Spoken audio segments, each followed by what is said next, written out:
Hi, my name is Eroli Jimenez, and today I'll be sharing with you the final practice, part one in this case, which is about the summary of all literary techniques.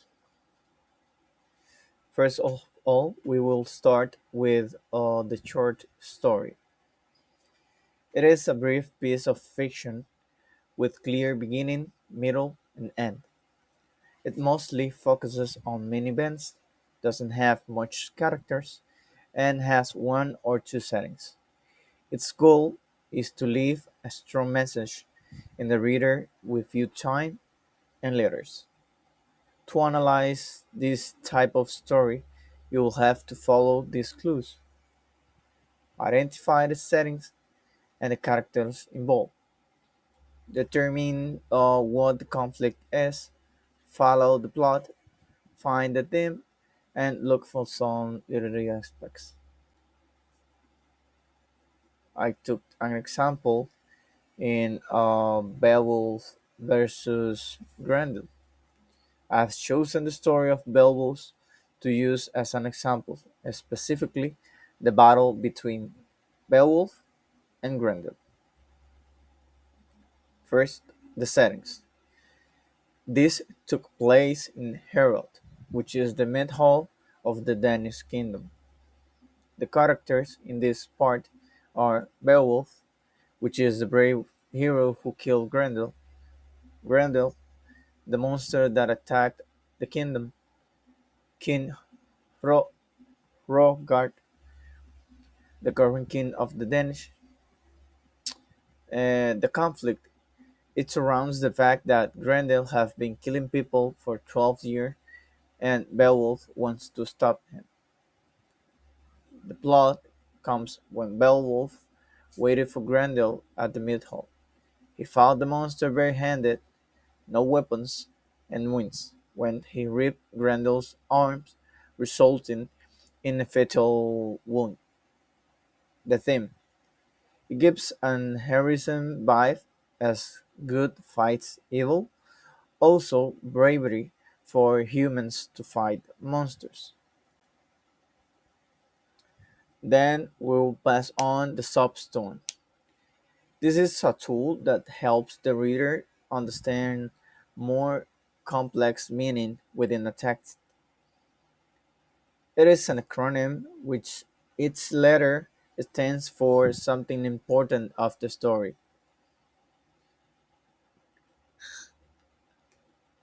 S for speaker, who tells the story or speaks in the poem. O for occasion, what is the time, place, and situation of it.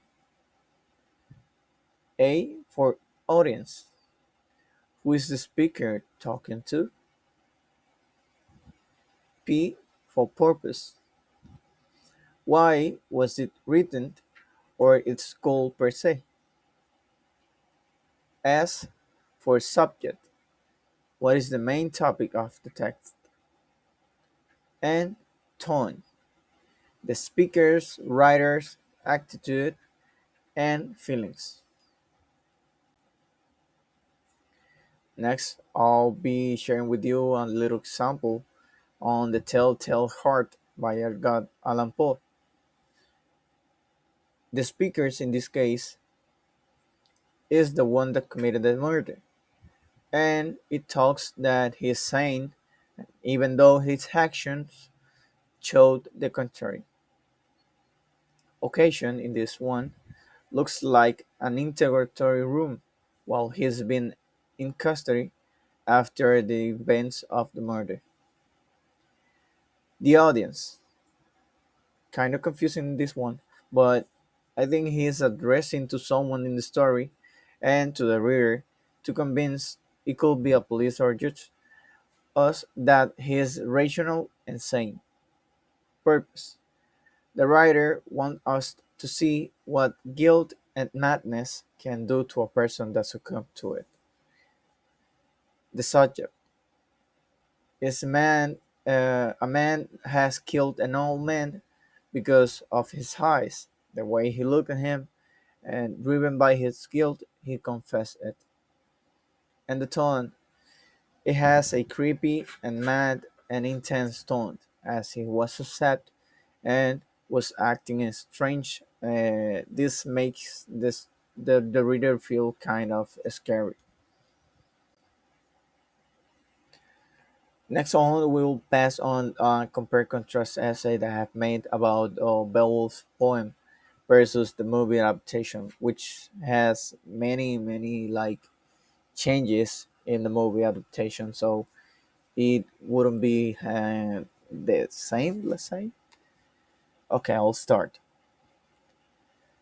Beowulf is an old epic poem in the English language, telling the story of an exceptional and brave warrior who slays and kills monsters in his way of becoming king. The original poem was adapted in an animated version as a movie. It kept the characters and events, therefore changing many parts of the story. In the two versions, Beowulf travels to aid a problematic of King Hrothgar of killing the monster Grendel and later his mother. Nonetheless, in the poem, Beowulf kills Grendel when ripping his arm, and later his mother, in the cave, using a magical sword. In the movie, he kills Grendel the same, but he doesn't kill his mother. Instead, he gets seduced by her, and in exchange for power, she demanded she demanded a son of him, resulting in his next dragon son, which was not part of the original poem. The poem places Beowulf as a noble, brave, and strong person, nearly a perfect man. On the other hand, in the movie, he is still strong in brute force, but also proud and selfish at high levels. Also, the poem feels as simple and heroic adventure of a warrior. Yet the movie has a more dramatic and darker vibes due to the added parts. To conclude, the poem presents Beowulf as a perfect hero warrior, while in the movie he is shown more human and a person that could succumb to temptation, but they also present the path of a hero, but in different ways. Later on, we'll be sharing now the foreshadowing technique. Is when the writer gives us clues about what will happen later in the story. These type of hints create suspense and keep us curious on the story. Then, using Beowulf as an example, from the beginning of the story, they foreshadow our warrior death as it starts with the funeral of the good king and how many kings have died. He also himself later in the story foresees his own death before he was going to fight the dragon. That exact moment. Characterization. This is just how the writer let us know how the character is like. There are two forms, direct and indirect. Using Beowulf again as an example, in the direct form, I'll say the author tells us directly as the character is. For example, there was no one else like him alive. In his day, he was the mightiest man on earth, hard-born and powerful. He's telling us that this character is a match. Indirect form. The author tells us through character actions or emotions. In this case, Beowulf chooses to fight Grendel without weapons. The character itself shows that he is brave and has a sense of honor. Figures of speech. These are special ways writers use words to make the writing more interesting and also powerful. It helps us as readers understand in creative ways. First, we have personification. This is used by giving human qualities to non human entities.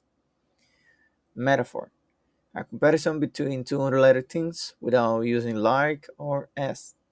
Symbolism, use symbols to give other meaning different from its original sense.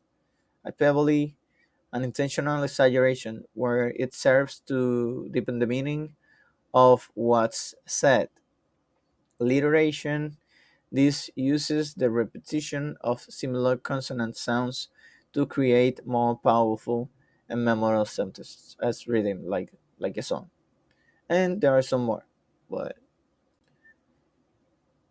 not to make the videos alone. An example in Because I Could Not Stop for Death by Emily Dixon. Personification in this case is used when she wrote, Because I could not stop for death, he kindly stopped for me.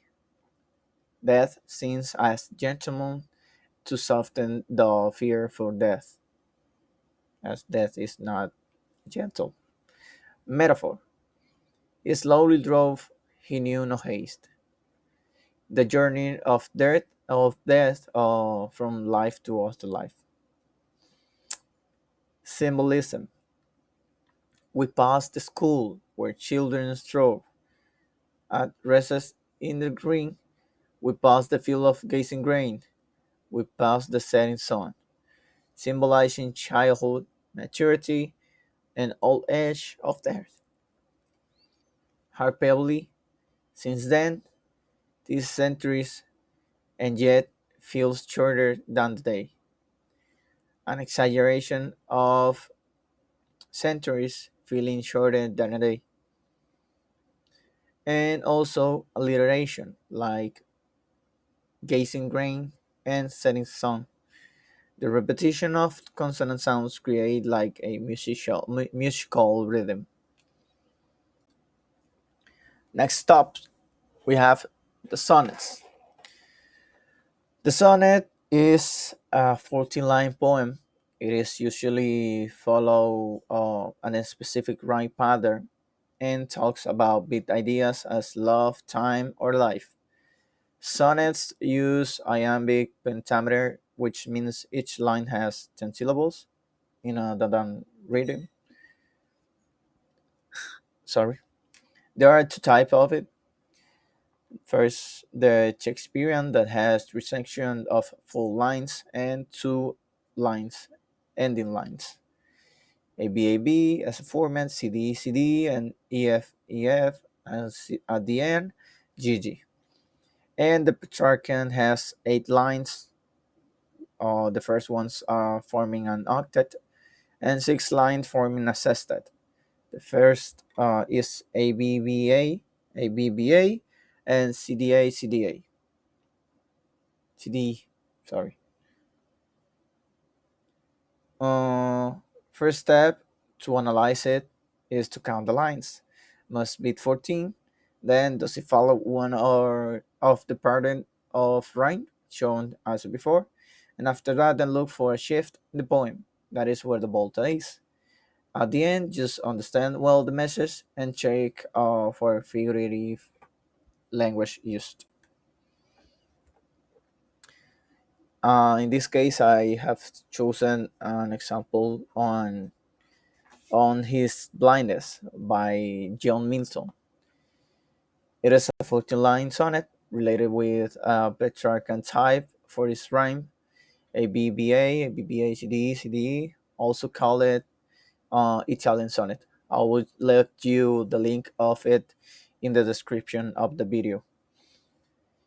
In the octet, its principal topic comes because Milton as is 40 age, is starting to go blind, and he is in fear that he won't be able to use his ability of writing to serve God, as he is too devoted to him. That is what we get in the first 8 lines. But then, in the ninth line, where the battle starts, he accepted and learned that also patience and faith are both ways to serve God too. And he gets the change in tone that while at first he was worried and hopeless because of his losing insights, then he turned to a peaceful and faithful man. The bottle on this one to finish. Uh, the speaker in this case is John Milton himself, as he talks as he reflects on his own personal struggle with blindness. That that must be difficult. Occasion. It represents a moment of a spiritual crisis on his own, as he is debating himself for it. The audience isn't as it is like internal is himself, because he was meditation he was in a meditation for the speakers on understanding, I mean himself. Purpose: to battle his spiritual doubt and affirm his faith in God, as he was losing it. The subject, well, it addresses how a person can still serve God even though they are like physically limited. Like any physical limitation won't block you from still serve God. And the tone, uh, at first it was like doubtly and questioning, and then he resigned himself and transformed into faith in a faithful tone. Well, that's for all in the first video. Later on, I'll be sharing with you the second part. Just stay tuned and thank you.